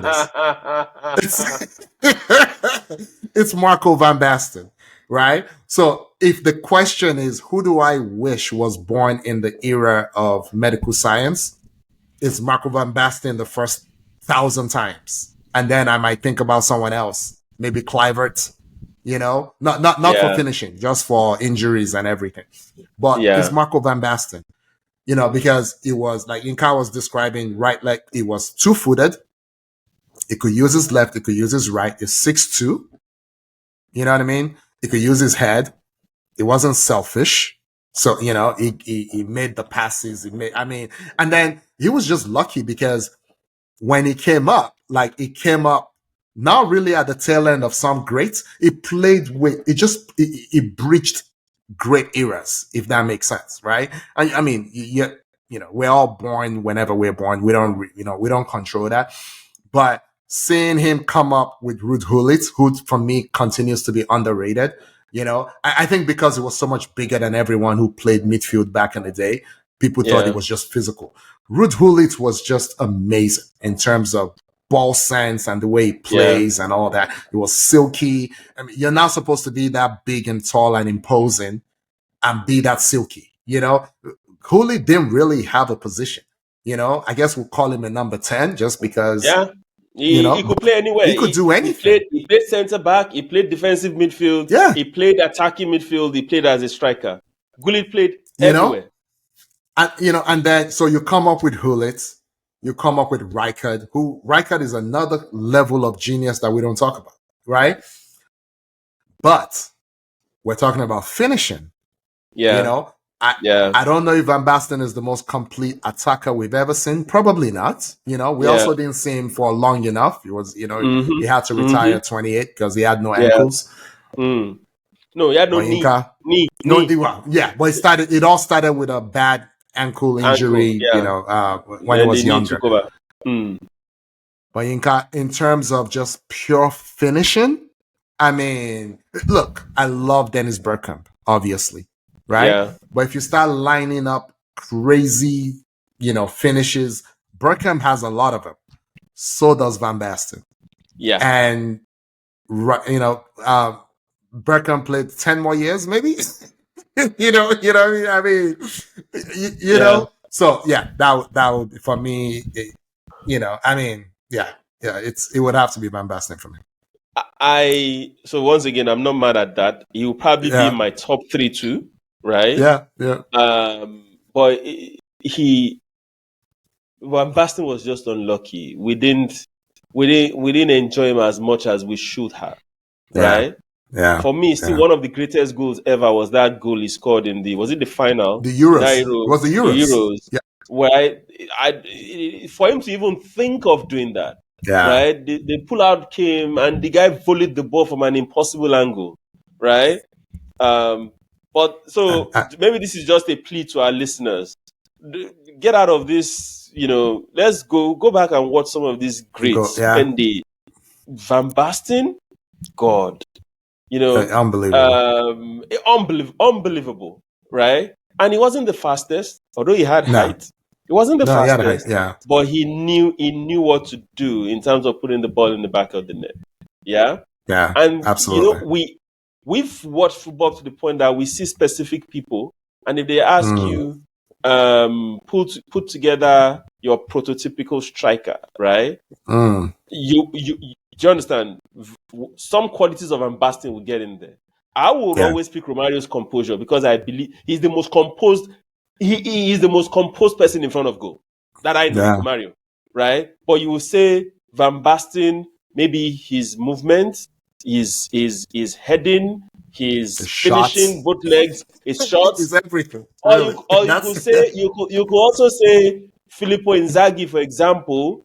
People Inzaghi for his movement. Yeah. I'm just saying for his movement. Inzaghi is a person that Alex Ferguson said he was probably born in an offside position, right? See, Inzaghi is another guy that, in those days we didn't have VAR and stuff, so you couldn't check where people were offside or not. The linesmen got, at a point, you get tired of putting up your flag. You guys be like, oh boy, okay, you deserve this one. Just go. Yeah. Go. Do whatever you want to do with it, This is a guy that if he grew up in the US, he probably would not play the sport because he was too small. He's not athletic at all.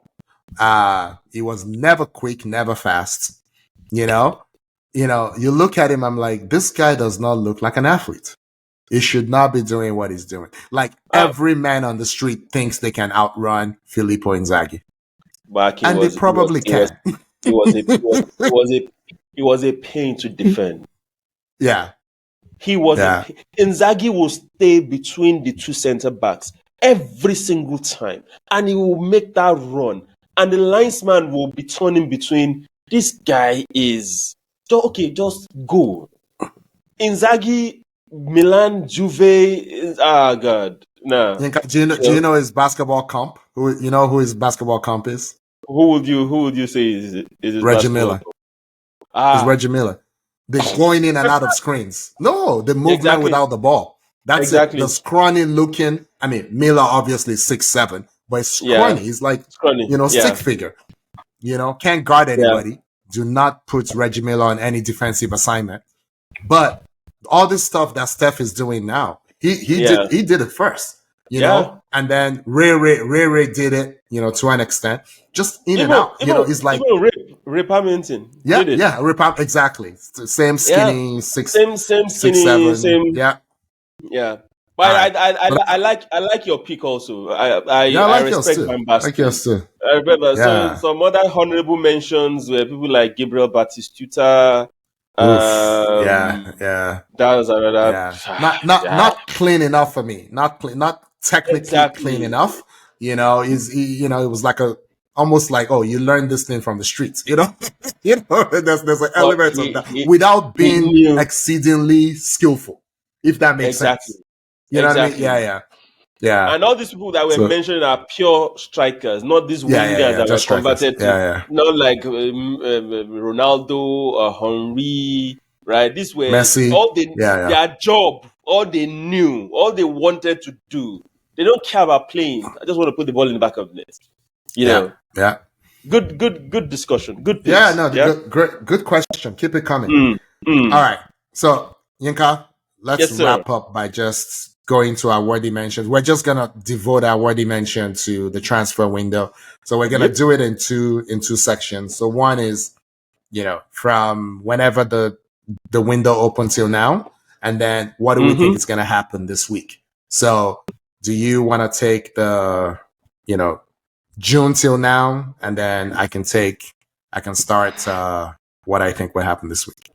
So I will do it this way. So I'll read out. Yeah. I'll just mention a transfer, and you just tell me what you feel about it. Then we can go to the rumors after. Let's do it. Gundogan, Ilkay Gundogan back to Man City. Yinka Yusuf. So yes, sir. You know we have the biggest Barcelona fan, as our friend.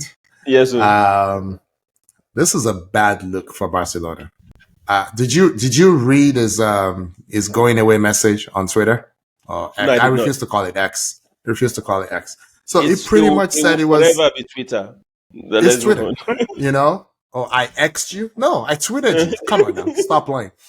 So he mentioned the financial thing that he's always wanted to play for Barcelona. His dreams came true. He's so happy, so sad that it could only be a year, but he's he's relieved or something that he's leaving will open things up for the club pretty much, right? So pretty much that he's leaving will help out the club. I'm just like, this is a shame. This is a shame. Like, you have La Masia. Why do you need big name signings? Take 2 or 3 years where you properly build. Get your house in order. Get your house in order. Do proper scouting. Get a few old heads. Go and get Pepe. I don't care. It's not worse that what a pity than Belly. Get a few people that are not on high wages and that you get on a free or near free. Mikel Merino is in your backyard. Why are you letting Mikel Arteta get him? This is not hard, Yinka. This is not hard. It's like how do you lose Gundogan? This guy was made to play for Barcelona. What are you doing? It's like Barcelona have a universal alley-oop, right? From a basketball standpoint, and they just can't dunk the ball. They won't do it. They refuse to. You are Barcelona, right? And people, I think it's maybe they're being pressurized by their fans, so that their fans are saying, see what Real Madrid is doing. We should be doing the same thing Real Madrid is doing. Real Madrid, they hardly get their deals wrong. The only bad transfer that I can think of for Real is probably Eden Hazard in the past 10 years. Is there any other person that comes to your mind that was a horrible signing by Madrid? I didn't like Bale. Me personally. It could be hate because he's a Spurs player. I don't think he's a good football player. I don't like his style. I don't like him, but neither here nor there. In terms of output at the end of the day, Bale still did some things on the pitch. Hazard didn't do anything. And then he played a lot of golf. So, Yinka, wait 1 second. One quick second, Yinka. 1 quick second. Ancelotti, I saw this. I don't know when he said it, but I saw the video this week when someone put a mic in his face asking about Eden Hazard. Yeah. And you know, Ancelotti is a gentleman, right? Yeah. So what he said was, we saw him at Chelsea. He's a really great player, right? The problem is he had a lot of injury, right? And nobody likes to train. It's like, don't blame him because he doesn't like to train. It's like, none of my players like to train, right? But when you're a great player, you may not train well, you may not train at all, but when you're healthy, you can play. The problem is he was never healthy. And then he said something, I'm like, this is the real key. It was like, others, even when they're injured, they want to compete. Eden was unable to compete when he was injured. And I'm like, oof. Well said. I know. Wise words. I know. So, going back to Barca spent 150 million on, what's his name? This Liverpool boy. Coutinho. They just funded Liverpool's transactions for the next 5 years. Yeah. Right? I think that was money laundering. That must be. And that became like the Luol Den contract to them. They just got Coutinho off their books maybe like last year or 2 years ago. He was on loan to Villa from Barca when he played for Villa. And it didn't work out. And he it went didn't to work Bayern. out. Did he go to Bayern twice? He went to Bayern. Yeah, he went to Bayern. They came to Villa. Then they loaned him to. He's been all over the place. Oh my God! But I agree with you. Bad optics for Barca, right? And this is Ilkay. He threw you. Almost every player throws them an alley-oop because you are Barcelona. They take pay cuts to come to you because you're Barcelona, and yet you have La Masia. They don't even need to buy anybody. No. Fermin Lopez, Kubasi, Lamine Yamal. That's your future. Pedri, Gavi. That's your future. Why are you spending anybody? Why are you spending anything? Anyway. Why'd you bring Aubameyang? You know, it's just, it's crazy to me. But okay. Gundogan, okay. Good deal. Now I'm just mad because now he comes back to City again. I'm like, come on. Like, really? No problem. Good deal. We'll move on. You know that was Pep's first signing, right? That was Pep's first signing. I know. £21 million. Exactly. At the time, when 21, even back then, 21 million was not a lot of money. You know? It wasn't. So anyway, people don't want to talk. They don't want to give Pep any credit because City has money. But the man doesn't really go after people that everybody else wants. Hardly ever. So that I agree with, right? Yeah. But then the thing is, Pep he has the capability to throw money around, right? Yes. And not flinch. Yeah. So he's bought how many left backs? He's bought so many left backs now that didn't even play. He bought his Sergio Gomez that hardly played. The boy is back in Spain right now. You know? Yeah. Anyway, that's you know, they're working on a loan to Atletico for Nunes. I saw that They paid 54 million for him. And exactly. Now, after 1 year, he played 16 games last season. Exactly. Yinka, if you blink too quickly, you miss that the guy is even on the team. I'm telling you, he hardly played, and trust me, he's a very good player. I like him. He's a good player. Right? He's a very good player. But is he like their 18th best player? Maybe. Point taken. 54 million pounds. It's crazy. Say no more.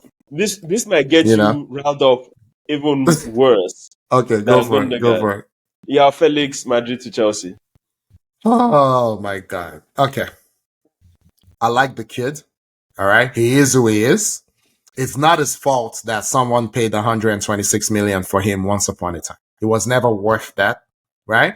But he's settled into who he is. And I think he's 26. You know, this is who he is. 10 goals, 3 assists. You know, the occasional injury.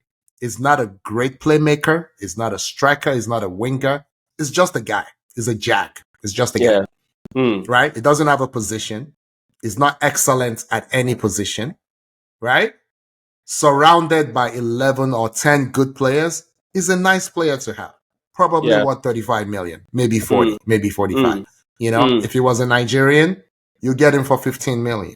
You know, he's a nice player, but someone paid 126 million for him. So he spent most of his adult career being you know, a name on a spreadsheet as opposed to being a real player. So it makes sense that he will end up at Chelsea. You know, I wish him well. I like the kid, but he's not transformational in any way. He's not really going to do anything, but I predict he's going to get 10 goals and 3 assists. That's what he does. That's his average every year. I believe there's a fantastic player in there, right? I'm serious, right? But it can only function in one particular environment. And that's an environment where you don't give him any responsibility. You just throw him on the pitch and you tell him, young man, and in modern football, that hardly happens anymore. Right? There's no coach like that anymore. Exactly. Even if there's a coach like that, it's the player that determines. Do you understand what I'm saying? Yeah. It is a player that you say, okay, Messi, you've earned it. Just be on the pitch. Just walk. In fact, you can walk around. Don't do anything. Yeah. So that's the problem with him. He needs to tune up his defensive, radar. His defensive, you can't just play and say, oh, I just want to be offensive minded. I don't want to have any responsibilities from a defensive standpoint. Even Odegaard, as good as he is, he's required to do what? Remember, is the highest pressing player that ever lived. Exactly. So pressing is a thing now. You have to press. And if you can't, if I thought Barcelona was going to be the perfect place for Joao Felix. Yeah. So once he didn't cut it in Barcelona, wrong time. It went there at the wrong maybe time. That was it. He needed to go there with a Xavi and Iniesta. Exactly. Who can nurture, right? Exactly. So because it could have been like what would you call it? Like Silva. Yeah. It could have been like a Silva type player, not David Villa.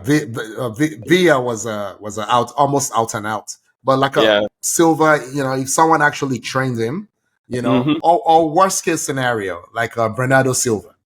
So I think it's somewhere between potentially Bernardo Silva and a David Silva, potentially. Yeah. But anyway, let's keep going. Good luck to him. I'll take two more. I'll take two more. So I want just to get your take on this. You're doing this on purpose. Pedro Neto to Chelsea again. What do you think of this? Okay, so I love this player. Again, last year he scored 2 goals in the Premier League, 3 overall. He had 9 assists, right? But he's still young enough. He's always injured. I love the player. But do I love him because he was so much better than everyone else at Wolves? Do I love him on a City? Do I love him on a Real Madrid? Do I love him on I can't even say Barcelona anymore. They're a joke. But do I love him on an Arsenal that is trying to beat City? I don't know how good he can be, right? But like I said, Chelsea is full of good players. He's going to fit right in, if he can stay healthy, but will he stay healthy? But for 65 million, that's a lot of money. So I have a slightly different take. Go for it. He's a carbon copy of Cole Palmer, Noni Maduekwe, Bukayo Saka. These are left-legged players that would love to play on the right. Yes, he can play on the left side, but that is not where you will get the best of it. Chelsea, the game he played, the Wolves game that he played out on the left. Yes, he got an assist, but that's not the best position for him, right? So I agree. Good luck with him in Chelsea. Yeah, he can make the best of that left wing because it seems Maresca is willing to play him there and bench Mikhailo Modric and Raheem Sterling and the rest of it. Yeah, because Maresca hates Modric apparently. Then what else we got? One final one. This is an odd one, but I'll give you this one because this will make you happy. Dominic Solanke to Spurs. Okay, so I hate Spurs. I mean, that goes without saying. I wish broken everything and diarrhea on all of them. But Solanke is Nigerian, so I root for everyone black. I root for everyone Nigerian. And honestly, if you have God-given talent, and it's just a tiny little bit of talent, and you work your behind off, I'm happy for you. I've told you the quotes, right? Which I heard from Kevin Durant, but I don't think it was original to him. Hard work beats talent when talent doesn't work hard. Dominic Solanke works hard. He works hard. He's a serious professional. He put in the same work when he was scoring 3 goals. And then someday, those 3 goals became 17. I'm very happy for him. All right. So I have nothing bad to say to him. It's the same way I felt when my favorite American player, Clint Dempsey, went to Spurs. I'm like, I mean, this is a guy who suffered at Fulham. He had 3 different coaches. Each one benched him. And then he came back at the end of 4 years. He was the leading scorer in the history of Fulham. Over 100 years of football at Fulham. And he wasn't even a striker. Yeah. It wasn't even a striker. So I'm like, Fulham, we're not going to make it in the Champions League. You get some money, you play in the Champions League. How can I be mad? So, Yinka, quick one. We're sitting at the game yesterday, and my daughter is like, so if I make it in Pro Ball and the only offers I get are Chelsea and Spurs, what will you do? Say Chelsea and Spurs. I'm like, you go play in the equivalent of the Championship for women because you're not playing for Chelsea. And she does this where she goes, okay. like you're just a hater. I'm like, no, we're not doing that. I'm like, if you're good enough for Chelsea and Spurs, then you're good enough for Crystal Palace. So we're going to Crystal Palace. no, Akin, we won't let you do this. When the time comes, we won't let you do this. Just do the hard work now. When the time comes, she's gonna be. I'll be our agent. There is no way I'll let you. Anyway, you know. Don't worry, young lady. If you're listening, right? Don't worry. You're sorted. You just put in the hard work and get the deal. Right. That will see. Then leave this a kick dad. Yeah? Let him worry. Anyway, and the other one I think I think we've been pushing that is Victor Osimhen. Yeah. Why don't you take that? You want people to abuse me a lot more. No, because people have said that I am emotional about this matter, and I'm you have a wrong position on Osimhen because you're overcomplicating it. I'm not overcomplicating it. Okay. So you think he's not getting clubs or offers at the level that Napoli wants because he abused his national team coach, who has now been fired. So, but go on, Yinka. So I've always told you these things. For a transfer to happen, three things need to happen. Willing club willing to buy. Selling club willing to sell. Buying club willing to buy, and player must be happy with living. Yeah. And agents' pockets must be lined.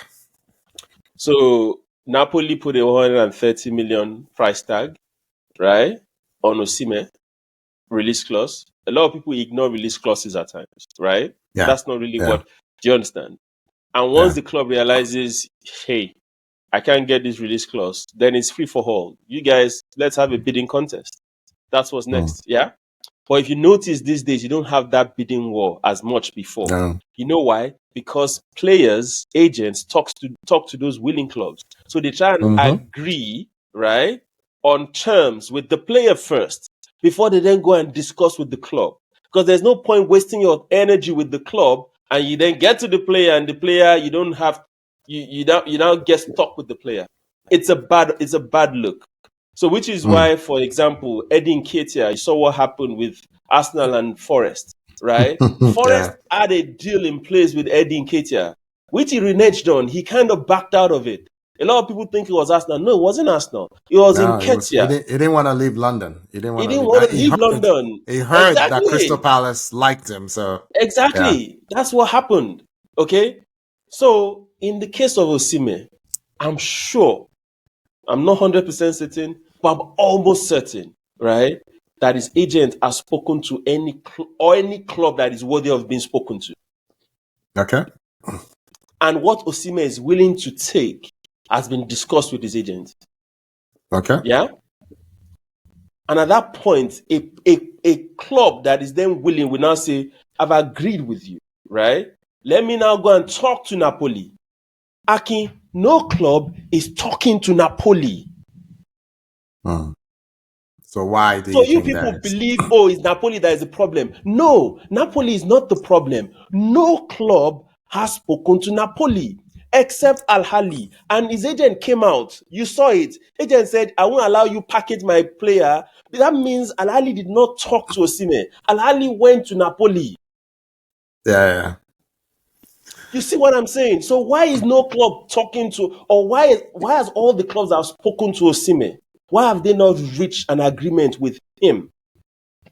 That's the question I want you and my friend to answer. Why? Okay. Y'all think it's business? You don't think it's business? Okay. Before I hand it over to you, Akin, sorry, No, go one for more it. thing. Go for it. I'm listening. No, go One for more it. thing. So if in fact you, Victor Osimhen, you believe you don't want to take a pay cut and you don't want to go on loan, and those are the options available to you, is it not high time for you to sit back and be like, maybe I should reconsider? Yeah? Is it not? Fair enough. But he still keeps coming out and he's saying, I don't want to go on loan and I'm not going to take a pay cut. And these guys are looking at you, dude, you're an expensive red flag. There is documented evidence of you having a bust up with your teammates while you're at Napoli in the training session. There is documented evidence of you on social media. Akin, which other player in world football has gone on social media to rant like Osimhen did? Okay. Please tell me. So it's a documented whatever. So they're like, oh boy, I'm not going to pay you. I'm not going to gamble £300,000 away or £250,000. How much you want to collect. I'm not going to gamble that away for what you bring, right? Yes, there is assets, right? But there's also liability where you're coming from. You think these clubs don't know this? How different is Osimhen from Lukaku? When it comes to the what do you call it, to Syria in terms of football, yeah. One's Nigerian, one's Belgian. That's very different. But Napoli is so bent on, dude. You know what? We don't just give us Napoli. Chelsea too. Right now, there's a Nigerian photojournalist that is quite close to Osimhen. I don't want to mention his name here, but on Twitter, the guy said, I can guarantee you, as of today, there's no discussion going on between Chelsea and Osimhen. I believe that. So please. Okay. So what then is the issue? So a lot of people, you think that what I meant when I said that it is the Osimhen whatever, right? I'm not saying it's entirely, the Finidi bus stop. I'm not saying it is the Finidi bus stop, right? But I'm saying it's his attitude. It is the accumulation. That is evidence. They've seen that this is what this guy is. So if they thought, the other ones happened in the past and he's a changed man, he just told everybody, right, that I'm not a changed man. I'm still a hothead. That's what he's done. So why would I want to pay that hothead £150,000 per week? Why? Okay. So let's say you're right. Okay, let's say you're right. I think there's a part of this. So Osimhen is supposed to be 25, right? Yes. So let's assume it's 25, and let's say you're right. Okay. So I'm looking now at his goal scoring stats because we're only having this conversation because he scores goals, right? Mm-hmm. So let's try and properly place him in the right tier amongst goal scorers, right? I'm gonna ignore his Wolfsburg debacle. He was 19, 20 when he left there. I'm gonna ignore Charleroi as well. Belgian league, 12 goals. I'm only gonna do just league goals. 12 goals in 25 matches, right? His last full year in Belgium. So that was his 20/21, age year, right? Okay, age season. And then, so let's go to Lille. It was Lille, right? That he was at in France, right? Lille. Okay. Yeah. And I think it was only there for one season, right? Maybe two. So I think it was one or two. But go ahead. Yeah, I think it was one. 1920. Yeah, so 2019, 2020. So he was 21, 22 at this point. So played 27 matches, 13 goals, right? That's good for a 21, 22 year, right? 21, 22. Okay. 13 goals in 27 league matches. All right. And then 4 seasons at Napoli. Okay. 10 goals in 24. 14 goals in 27. 26 in 32. They win the league. 15 in 25. Right. So what stands out to me is the injuries, right? He misses games. He played 30 plus games only once in 4 years. He played as few as 24. This is a guy who is good enough to play every game, right? And then he scored 20 plus in the league once in 4 years. I think once ever. And that's across 4 different leagues. Belgium, Germany, France. He scored 20 goals in a league season once. So I think Nigerians especially need to get out of the Nigerian bubble. And one, eye test, which told me he's not very good. And then the stats to back it up. In a era where stats are inflated, right? Because you have Messi and Ronaldo, and now you have Mbappe, and you have, these are his peers. He's a little, he's 25 years old. Mbappe is 25 years old. Haaland is younger. He's never scored 20 goals in a league season. And you guys tell me the EPL is the strongest league in the world. He hasn't even played in the EPL. He's played in 4 different, let's call them lower leagues, because y'all tell me none of them is as good as the EPL. I don't believe that, but let's say y'all are right. He's never broken 20 in any league season except that one where they won the league. One time. Okay. One time. And he's now 25. So I think that's the big problem. He shouldn't have signed that deal that introduced the 130 million release clause. Maybe someone would have ponied up 70, 65, 60, 55. But now with the expectation of 130, if I'm a billionaire or multi-millionaire owner, why would I take less? So, Akin, you guys, everything that you said right now, I totally agree with. And I'm telling you, people have moved beyond this point. Nobody is paying 130 for him. If a Saudi club is bringing 65 million euros for you, it tells you we are way beyond the 130. Everything you said is correct. I agree with you.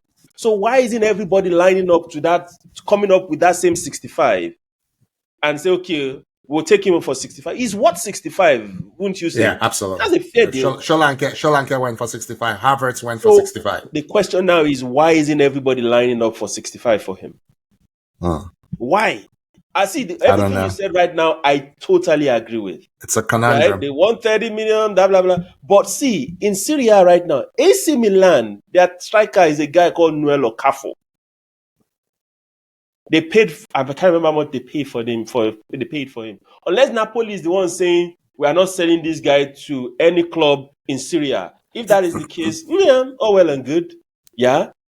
But the extension he signed was for 2 years, wasn't it? I don't know. So if he sits this season out, he's going to walk.